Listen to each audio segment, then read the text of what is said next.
What is up? Today we're going to talk about the 5 pillars of importance when developing speed with youth athletes. This is the foundation and principle that we follow at HansenAthletics with our youth athletes. It has come from our education and learning with Les Spellman and Spellman Performance, and our tracking with Universal Speed Rating, and our experience with the athletes. So, I wanted to dive into the 5 pillars. These are in levels of importance. So, following through the 5 steps, also keep in mind that as we go through these, number 1 is going to be the most important. Number 2 is going to be number 2, and so forth. So, it'll give you an idea on where we focus on, and also might give you some insight into potentially where we have some differences in what we believe from what your kid may be doing at a different strength and conditioning program or with their high school weights and whatnot.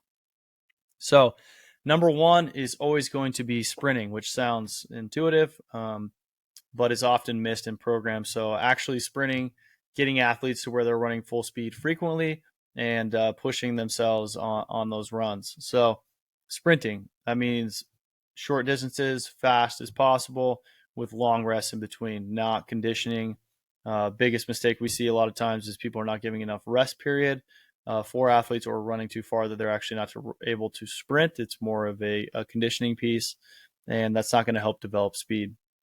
So if you're running, a decent run, 40, 50, 60 yards, and you're only resting a minute between sets, that is going to turn into conditioning very quickly, and that is not going to be what we consider speed training. So actually getting the athlete to practice running fast. So number 1, sprinting. Great. Number 2, resisted sprinting.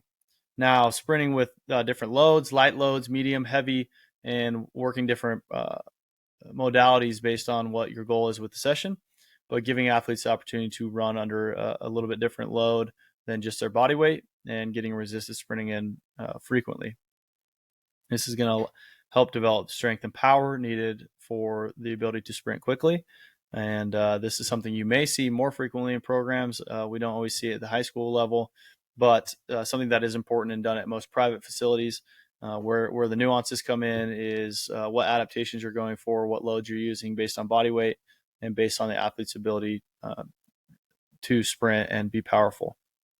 Number 3 is plyos. So plyometric movements, intensive and extensive. What that means is very intense plyometrics with low reps. So think about depth drops, think about loaded jumps, think about maximal effort on the jumps. And then extensive is going to be building volume of low intensity jumps. So pogos, skips, hops, anything that is not at max effort, but is building the ability for the lower leg to strengthen and be resilient, and really avoid injury down the road as they start to sprint quickly more often.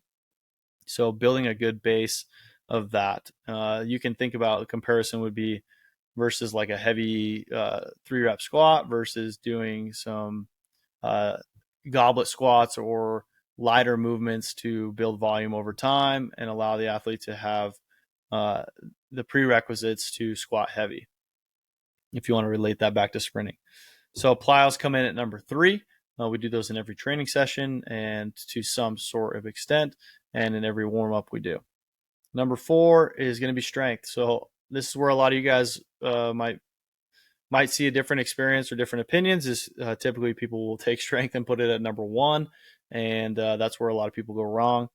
Strength is important. There's a prerequisite of strength to be a fast athlete, but it's not as high as you guys think, and definitely 1-rep maxing all the time is not the way to get faster. So strength is important. Strength is something that is a quality of athletes, but it does not come up super high on this list of development of speed for athletes. And then number 5 is technical. So the actual technique of sprinting, if you look at a lot of high-level athletes, you'll actually notice that they actually run kind of funny. They would look funny on a track. They, don't run. It's not pretty. It doesn't look super textbook when it comes to what sprinting should look like, but they have found a way to run with their body. Now, with technical improvements, you can increase athlete speed, but with it being so low on the list here, what we're saying is it is not the most important, and that's why you'll see elite athletes that are fast and capable on the field that necessarily don't have the best running form. So that's just a telltale sign that the technique is not always the most important part of sprinting. It is something that we work on in doses every day at the gym. But at the end of the day, it's more important that, like number one, that they actually get full speed sprints in versus spending the entire session working on technique drills, right? So if you're just always working on technique drills, you're putting a majority of your time in technique drills, odds are your athletes aren't going to get faster or hit the goals that they have. That's something that needs to be dosed in appropriately. So again, running back through, sprinting, resistance sprinting, plyos, strength, and technical in that order. If you are currently training athletes or you have a child that you're trying to work with, I would recommend taking that approach with your athletes and stacking up sessions over time. And you guys should definitely see your athletes start to get faster and develop speed. 10 years ago, it was just thought if you were fast, you were fast, but it's very obvious that speed is a skill.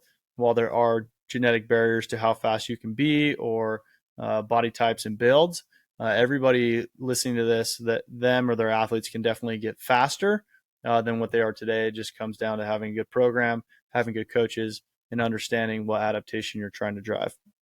Hopefully this is helpful to you guys. If you guys have any further questions on this or want to dive deeper, hit our website or send us a message on Instagram at HansenAthletics. And I appreciate you guys taking the time to listen to the episode. Hope you guys have a great day.